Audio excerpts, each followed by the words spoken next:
ഒരു ഗ്രാമത്തിൽ ദുരൂഹ സാഹചര്യത്തിൽ പല പല പെൺകുട്ടികളാണെങ്കിലും മരിക്കുന്നു. അതേ സ്ഥലത്തേക്ക് തന്നെ വേശ്യാവൃത്തിക്ക് വേണ്ടി മറ്റൊരു പെൺകുട്ടി വരുന്നു. ആ പെൺകുട്ടിയാണെങ്കിൽ അവിടുത്തെ പ്രസിഡൻറ്റുമായിട്ട് വേശ്യാവൃത്തി നടത്തിക്കൊണ്ടിരിക്കുകയും ചെയ്യും. അതുപോലെ തന്നെ പ്രസിഡൻറ്റിനെ വേലക്കാരന് ഇവളോട് ഇഷ്ടം തോന്നുകയും ചെയ്യും. അപ്പം നമ്മളിന്ന് കാണാൻ പോകുന്നതെന്ന് വെച്ചാൽ ബഹിഷ്കരണം എന്ന് പറഞ്ഞാൽ 2024 ഇറങ്ങിയ ഒരു സീരീസ് ആണ്. ഏതായാലും നമുക്ക് നേരെ വീട്ടിലേക്ക് പോകാം. ഈ സിനിമ നമ്മളെ കാണിക്കുന്നത് ദർശിയും അവൻ്റെ മകളും കൂടെ രാവിലെ എഴുന്നേറ്റിട്ട് മകളാണെങ്കിൽ എന്നെ ബർത്ത്ഡേയിൽ എന്നെ ഗിഫ്റ്റാണ് മേടിച്ചേർന്ന് ചോദിക്കുമ്പോഴത്തേക്കും ദർശിയാണെങ്കിൽ അത് ഓർത്തിരിപ്പണ്ട് ഇപ്പം തന്നെ ഗിഫ്റ്റ് മേടിച്ച് തന്നേക്കാന്ന് പറഞ്ഞ് മറ്റൊരു സ്ഥലത്തേക്ക് പോകുന്നതാണ്. അത് കഴിഞ്ഞാണ് നമ്മളെ ആ നാട്ടിൽ തന്നെ പുഷ്പ എന്ന് പറഞ്ഞൊരു പെണ്ണിനെ കാണിക്കുന്നതും അവളുടെ വീട്ടിൽ നിന്ന് പ്രസിഡന്റ് ഇറങ്ങി വരുന്നത് കാണിക്കുന്നതും. പ്രസിഡന്റിൻ്റെ ചെരുപ്പാണെങ്കിൽ താഴെ വീഴുമ്പോഴത്തേക്കും ദർശിയാണെങ്കിൽ അതൊക്കെ കെട്ടി ശരിയാക്കി കൊടുക്കും. പിന്നീട് പ്രസിഡന്റ് ആണെങ്കിൽ ഒരു ആത്മഹത്യ ചോട്ടിലേക്ക് പോയിട്ട് അവിടെയുള്ള ആൾക്കാരോടെല്ലാം അടുത്ത MLA ആയിട്ട് ഇവനെ മത്സരിക്കാൻ പോകുന്നതൊക്കെ പറഞ്ഞുകൊണ്ടിരിക്കുമ്പോഴത്തേക്കും ദർശിയാണെങ്കിൽ അവിടെയുള്ള കയർ ഉപയോഗിച്ച് അവൻ്റെ കഴുത്തി മുറുക്കുന്നത്. പക്ഷേ അതാണെങ്കിൽ ദർശി മനസ്സിൽ ഓർത്തതായിരുന്നു. അത് കഴിഞ്ഞ് പ്രസിഡന്റിലൂടെ വീട്ടിലേക്ക് വന്ന ശേഷമാണ് ദർശിയാണെങ്കിൽ അവൻ്റെ മകളുടെ ബർത്ത്ഡേ ആണെന്നും അതോടെ ഇച്ചിരി പൈസ തരണമെന്ന് പറയുന്നത്. പ്രസിഡന്റ് ആണെങ്കിൽ അത് കൊടുത്തു കഴിയുമ്പോഴത്തേക്കും അവനാണെങ്കിൽ അവിടെയുള്ള 2 റോസാപ്പൂക്കൾ പറിച്ചിട്ട് അത് മകൾക്ക് കിട്ടാമെന്ന് പറയും. പ്രസിഡന്റിന് സമ്മതി. അതുപോലെ തന്നെ തിരിച്ചു പോകുന്ന വഴിക്ക് പുഷ്പയ്ക്ക് ഇച്ചിരി പൈസ കൊടുത്തേക്കാൻ പറയും. അങ്ങനെ ഇവനാണെങ്കിൽ ആ പൈസയായിട്ട് പുഷ്പയുടെ വിളിച്ച് ദേഷ്യത്തോടെ അവളുടെ മുഖത്തേക്ക് വലിച്ചെറിയും. പെട്ടെന്നാണ് നാമ്പട്ടി കൊണ്ട് അവളുടെ കാല് മുറിയുന്നതും ദർശിയാണെങ്കിൽ അങ്ങോട്ട് ഓടി വരുന്നതും. അത് കഴിഞ്ഞ് രണ്ടുപേരും അങ്ങോട്ടും ഇങ്ങോട്ടും എന്തൊക്കെയോ പറഞ്ഞ് വഴക്കുണ്ടാക്കിയ ശേഷം അവൾ തമ്മിൽ ബന്ധപ്പെടും.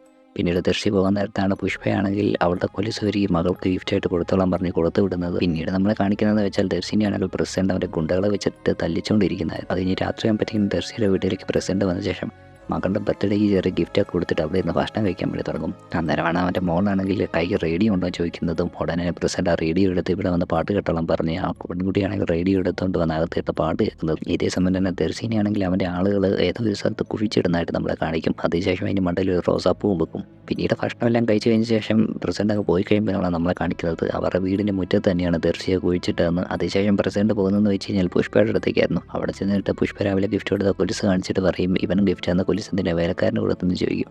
അങ്ങനെ ദർശി മരിച്ചെന്ന് പറഞ്ഞു കഴിഞ്ഞാൽ പുഷ്പയാണെങ്കിൽ സങ്കടത്തോടെ കരഞ്ഞുകൊണ്ടിരിക്കും.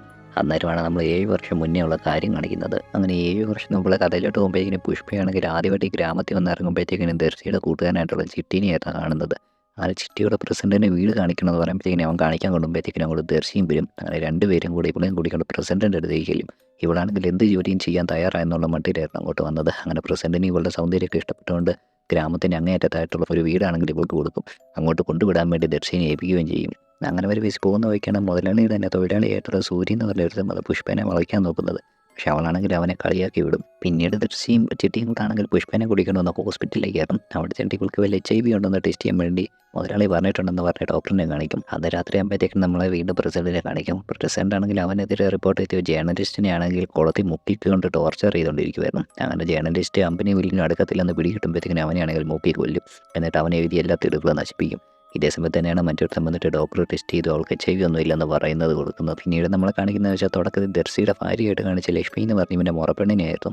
അവർ തമ്മിൽ സംസാരിച്ചുകൊണ്ടിരുന്ന് കഴിഞ്ഞാണ് ലക്ഷ്മിയും മറ്റൊരു പെൺകുട്ടിയും കൂടെ ആ ഗ്രാമത്തിൽ നടക്കുന്ന മെഡിക്കൽ ക്യാമ്പിലേക്ക് ചെല്ലുന്നതും. അവിടെ വെച്ചാണെങ്കിൽ ഡോക്ടർ ആ കൂടെയുള്ള പെൺകുട്ടിയുടെ മോശമായിട്ട് പെരുമാറുമ്പോഴത്തേക്കും ലക്ഷ്മിയാണെങ്കിൽ ആ പെൺകുട്ടിനെ വിളിച്ചുകൊണ്ട് മറ്റൊരു സ്ഥലത്തേക്ക് അങ്ങ് പോകുന്നത്. പിറ്റേന്ന് പുഷ്പയാണെങ്കിൽ ദർശിയും ചിട്ടിയും കൂടെ കൂടിക്കൊണ്ട് അമ്പലത്തിലൊക്കെ പോയിട്ട് തിരിച്ചു വരുന്ന വഴിക്കാണ് അവിടെ വെച്ച് സൂര്യ ഇവരെ കാണുക. സൂര്യയാണെങ്കിൽ അവളുടെ തേതോടെ ചെളി തെറിപ്പിക്കുകയും ചെയ്യുന്നത്. അത് കഴിഞ്ഞ് അവിടെ വെച്ച് അവർ തമ്മിൽ വാക്കുതർക്കം ഉണ്ടാകുമ്പോഴത്തേക്കും ഇവളാണെങ്കിൽ അങ്ങോട്ട് ഇറങ്ങുകയും സൂര്യയാണെങ്കിൽ അവളെ പിടിക്കാൻ നോക്കുമ്പോഴത്തേക്കും ഇപ്പോൾ ഒഴിഞ്ഞു മാറി അവൻ ചെളി വീഴുകയും ചെയ്യും. ഇതാണെങ്കിൽ അവൻ്റെ ശരിക്കും നാണക്കേട് പോലെ ഉണ്ടാവും. അവനാണെങ്കിൽ എങ്ങനെയും പുഷ്പയുടെ വിഷമം കാണണമെന്ന് ഓർത്ത് അവളോട് പ്രതികാരം ചെയ്യണമെന്ന് മനസ്സിൽ വിചാരിക്കും. ഇതേ സമയത്ത് തന്നെ ദർശിക്കാണെങ്കിൽ പുഷ്പയുടെ ചെറിയ ഇഷ്ടമൊക്കെ തോന്നി തുടങ്ങിയിട്ടുണ്ടായിരുന്നു. അത് കഴിഞ്ഞ് ദർശി വൈകുന്നേരം പോകുമ്പോഴത്തേക്കുമാണ് ഒരു കാലിങ്ങനെ തൂങ്ങി നിൽക്കുന്നത് കാണുന്നത്. രാത്രി കൊണ്ട് അവൻ ശ്രദ്ധിക്കുന്നില്ലായിരുന്നു.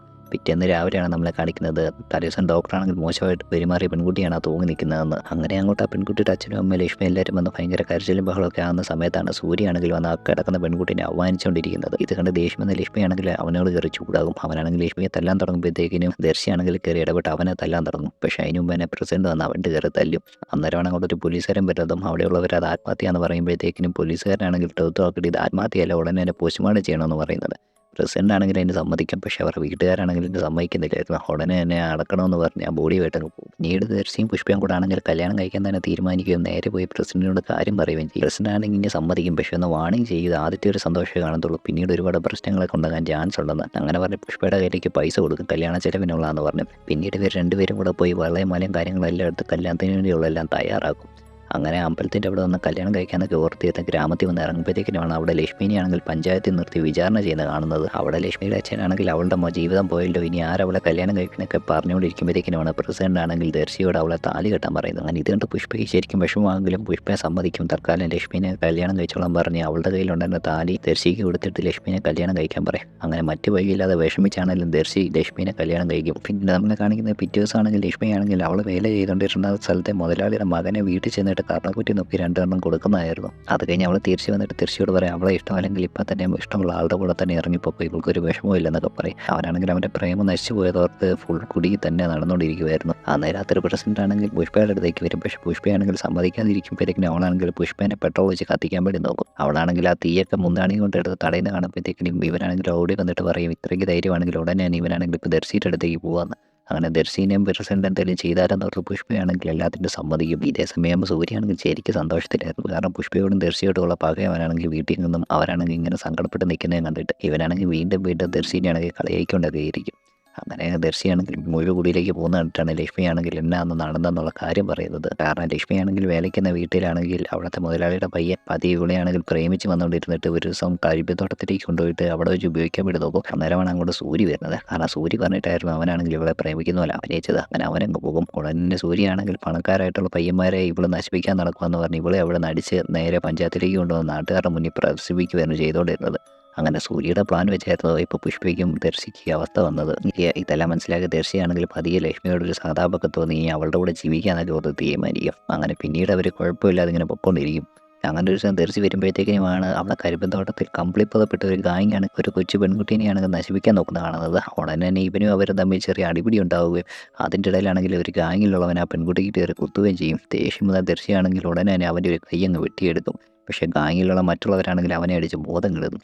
പിറ്റേ ദിവസം രാവിലെ ആകുമ്പോഴത്തേക്കിനും ആ പെൺകുട്ടീനെ അവനാണെങ്കിൽ റോഡിൻ്റെ നടുക്ക് കിടത്തിയ ശേഷം അവനാണെങ്കിൽ അവളെ വെള്ളം അടിച്ച് ആ അവസ്ഥയിൽ അവളെ കയറി നശിപ്പിച്ചാന്നുള്ള തെളിവുകളൊക്കെ ഉണ്ടാക്കിയിടും. നാട്ടുകാരെല്ലാം കൂടെ വന്ന് ദർശിനിയാണെങ്കിൽ അവിടെ ഇട്ട് അടിച്ചുകൊണ്ടിരിക്കും. അന്നേരമാണ് പോലീസുകാർ വരുന്നത്. പക്ഷേ നാട്ടുകാരുടെ പ്രഷർ കാരണം പോലീസുകാർക്കാണെങ്കിൽ ദർശിനെ അറസ്റ്റ് ചെയ്തുകൊണ്ട് പോകേണ്ടി വരും. ഇതൊക്കെ കണ്ട് പുഷ്പയാണെങ്കിൽ വിഷമിച്ചിരിക്കും. അന്ന് രാത്രിയാണെങ്കിൽ പുഷ്പയുടെ അടുത്തേക്ക് ആ പോലീസുകാരൻ വന്നിട്ട് ഈ ഗ്രാമത്തിൽ നടക്കുന്ന ഒരുപാട് കാര്യങ്ങൾ പറയാനുണ്ട്, ഇവളും കുറേ തെളിവുകൾ ഉണ്ടാക്കി തരണമെന്ന് പറഞ്ഞ ഒരു ബുക്ക് പുഷ്പയ്ക്ക് കൊടുത്തിട്ട് പോകും. പക്ഷെ അങ്ങനെ അവനെ രക്ഷിക്കാൻ വക്കീലൊന്നും ഇല്ലാത്തതുകൊണ്ട് അവനാണെങ്കിൽ 7 വർഷം ശിക്ഷ അനുഭവിക്കേണ്ടി വരും. ഈ സമയമാണെങ്കിൽ ലക്ഷ്മി പ്രഗ്നൻ്റ് ആയിട്ട് ആ കൊച്ചിന് ജന്മം നൽകി കൊച്ചാണെങ്കിൽ വലുതാവുകയും ചെയ്യും. അങ്ങനെ ഒരു ദിവസം ചേറ്റിന്ന് റിലേറ്റീവ്സ് ആയ ദർശിയാണെങ്കിൽ തിരിച്ച് ഗ്രാമത്തിലേക്ക് വരും. അവിടെ അന്ന് ഭാര്യയോടെ സംസാരിച്ചുകൊണ്ടിരിക്കുമ്പോഴത്തേക്കും അവൻ്റെ മുതിരിലത്തെ പാട് കണ്ട കാര്യം എന്നാന്നൊക്കെ ചോദിക്കും. അവൻ പറയാതെ ചെറുതായിട്ട് വരുന്ന വയ്യ വീണതാണെന്നൊക്കെ. പിന്നീട് ഇവനാണെങ്കിൽ ഇവൻ്റെ കാര്യങ്ങളൊക്കെ തന്നെ നോക്കിപ്പോയിക്കൊണ്ടിരിക്കും. അത് കഴിഞ്ഞാണ് അവരെ കൂട്ടുകാരനായിട്ടുള്ള ചിട്ടി വരുന്നതും. അത് കഴിഞ്ഞ് ചിട്ടിയോട് ഒറ്റയ്ക്ക് സംസാരിക്കുമ്പോഴത്തേക്കും അവൻ പറയും അന്ന് കണ്ട കംപ്ലീറ്റ് ആയി ഇപ്പോഴും ഉണ്ട്. അവൻ തിരിച്ചു വന്നപ്പോഴത്തേക്കിനും അവനെ ആക്രമിക്കാൻ നോക്കിയായിരുന്നു. അതുപോലെ തന്നെ അന്ന് അവൻ കൈ വെട്ടിയവനും ഇവരുടെ കൂട്ടത്തിൽ തന്നെ ഉണ്ട്. ഒരു കൈയില്ലാത്തവൻ കമ്പിളി പറിച്ച് നിൽപ്പുണ്ടായിരുന്നു അവിടെ. അത് കഴിഞ്ഞ് ദർശിയാണെങ്കിൽ ചിട്ടിയോട് പുഷ്പയെപ്പറ്റി ചോദിക്കും. അവൻ പറയും മാറ്റമൊന്നുമില്ല, പുഷ്പ ഇപ്പോഴും മുതലാളിക്ക് വേണ്ടി ഓരോ കാര്യങ്ങൾ ചെയ്തുകൊണ്ടിരിക്കുകയാണ്. പിന്നീട് ദർശിയാണെങ്കിൽ മുതലാളിനെ കാണാൻ വേണ്ടി പോകും. അന്നേരമാണ് മുതലാളി പറയുന്നത് ഇവനെ രക്ഷിക്കാൻ ഒരുപാട് നോക്കി, പക്ഷേ ആണെങ്കിൽ തെളിവുകളൊക്കെ എതിരായതുകൊണ്ടൊന്നും ചെയ്യാൻ പറ്റാത്തത്. ഇനി തൽക്കാലം നാളെ തൊട്ട് പണിക്ക് വന്നോളാം. അന്ന് രാത്രി ദർശി നോക്കുമ്പോഴത്തേനും കൂടെ കിടന്ന് പെൺകുട്ടീനെ കാണാതെ രാത്രി നോക്കാൻ ഇറങ്ങും. ചിട്ടി നോക്കാൻ വേണ്ടി ഇറങ്ങുന്നുണ്ടായിരുന്നു. അന്നേരമാണ് ചിട്ടിയാണെങ്കിൽ സൂര്യ കമ്പിളി പതിച്ച് പ്രസിഡന്റിൻ്റെ വീട്ടിലൂടെ പോകുന്നത് കാണുന്നത്. അങ്ങനെ ആ കമ്പിളി കഴിഞ്ഞ് സൂര്യ ആയിരിക്കും എന്ന് അന്വേഷിക്കുമ്പോൾ ചിട്ടിയും പുറകെ അവരറിയാതെ ഫോളോ ചെയ്ത് പോകും. അങ്ങനെ സൂര്യ പോയ ചിട്ടിയാണെങ്കിൽ ആരും അറിയാതെ ഒളിഞ്ഞു നിന്ന് നോക്കുമ്പോഴത്തേക്കിനുമാണ് കാണുന്നത് പ്രസിഡന്റ് ആണെങ്കിൽ ഓരോ അശ്ലീലമായിട്ടുള്ള മാഗസീൻ വായിച്ചിട്ട് അതിലേപോലെ അവൻ തട്ടിക്കൊണ്ട് വന്ന പെൺകുട്ടികളോട് ചെയ്യാൻ വേണ്ടിയൊക്കെ പറയും. അവനാണെങ്കിൽ പേടിച്ച് നിൽക്കുമായിരുന്നു. ഈ സമയത്താണ് ചിട്ടിയാണെങ്കിൽ പെട്ടെന്ന് അവിടെയുള്ള സാധനം തട്ടിമറിക്കുന്നത്. ആ ശബ്ദം കേട്ടിട്ട് പ്രസിഡന്റ് ആണെങ്കിൽ ആളുകളോട് ആരാ നോക്കാൻ പറയുന്നത്. പക്ഷേ ചിട്ടിയാണെങ്കിൽ പെട്ടെന്ന് ഓടിയാൽ അവർ പിടിക്കുന്നവർക്കും പതിയെ ഒളിച്ചൊളിച്ച് നടക്കും. അതുകൊണ്ട് തന്നെ അവിടെയുള്ള ആളുകൾക്ക് പെട്ടെന്ന് ചിട്ടിയെ കണ്ടുപിടിക്കാൻ പറ്റുകയും അവനെ പ്രസിഡന്റിൻ്റെ തൊട്ട് മുന്നിലോട്ട് കൊണ്ടിട്ട് അവിടെ വെച്ച് കുത്തി കൊല്ലുകയും ചെയ്യും. അതിനുശേഷം ചിട്ടിയുടെ ബോഡിയാണെങ്കിൽ അവരോട് വെളിയിലോട്ട് കൊണ്ടുപോകാൻ പറഞ്ഞിട്ട് വീടിൻ്റെ സൈഡിലായിട്ട് കുഴിച്ചിട്ടിട്ട് അവിടെ ഒരു റോസാപ്പൂ, അതായത് ഇവൻ്റെ വീട്ടിലുണ്ടായിരുന്ന ആ റോസാപ്പൂക്കളെല്ലാം എന്ന് വെച്ച് കഴിഞ്ഞാൽ ഓരോരുത്തരെ കൊന്ന് കുഴിച്ചിടുന്നതിൻ്റെ അടയാളമായിരുന്നു. ദർശിയാണെങ്കിൽ ഈ സമയത്ത് മകളെ കാണാതെ വിഷമത്തിൽ എന്ത് ചെയ്യുമെന്ന് അറിയാതിരിക്കുമ്പോഴത്തേക്കിനുമാണ് പ്രസിഡന്റിൻ്റെ കൂടെ നിന്ന് ആ പെൺകുട്ടിയാണെങ്കിൽ ആത്മഹത്യ ചെയ്യാൻ വേണ്ടി വെള്ളത്തിലോട്ട് ഇറങ്ങുന്നത് കാണുന്നത്. ഇവനാണെങ്കിൽ ഓടിച്ചെന്ന് അതിനെ രക്ഷിക്കും.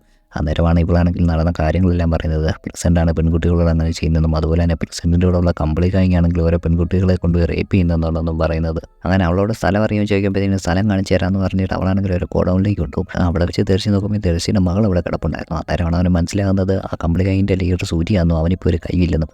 അങ്ങനെ അവിടെ വെച്ച് സൂര്യ അവനെ തമ്മിൽ ഒരു അടിപിടി ഉണ്ടായിട്ട് ഇവനാണെങ്കിൽ സൂര്യനെ അടിച്ച് ബോധം കെടുത്തും. പിന്നീട് അവനാണെങ്കിൽ അവൻ്റെ മകളെ അവിടെ നിന്ന് രക്ഷ ചെയ്ത് ദർശി വീട്ടിലേക്ക് കൊണ്ടുവരും.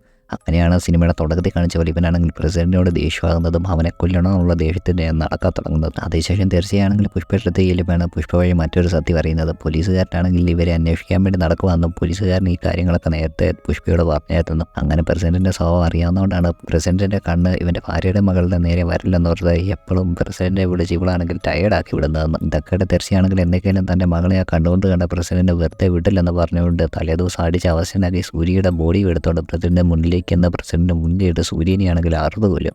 അതിനുശേഷം പ്രസിഡന്റിനെ കൊല്ലാൻ തുടങ്ങുമ്പോഴത്തേക്കാണ് പ്രസിഡന്റ് ഗുണ്ടകളെല്ലാം കൂടെ അവനെ പിടിച്ച് അവിടെ വെച്ച് അടിച്ച് അവശനാക്കുന്നത്. പിന്നീടാണ് ഇതിൻ്റെ തുടക്കത്തിൽ കാണിച്ച പോലെ തന്നെ അവനെയാണെങ്കിൽ അവൻ്റെ വീടിന് തന്നെ മുന്നിൽ കൊണ്ട് കുഴിച്ചിട്ടിട്ട് റോസാപ്പൂവും വെക്കുന്നത്.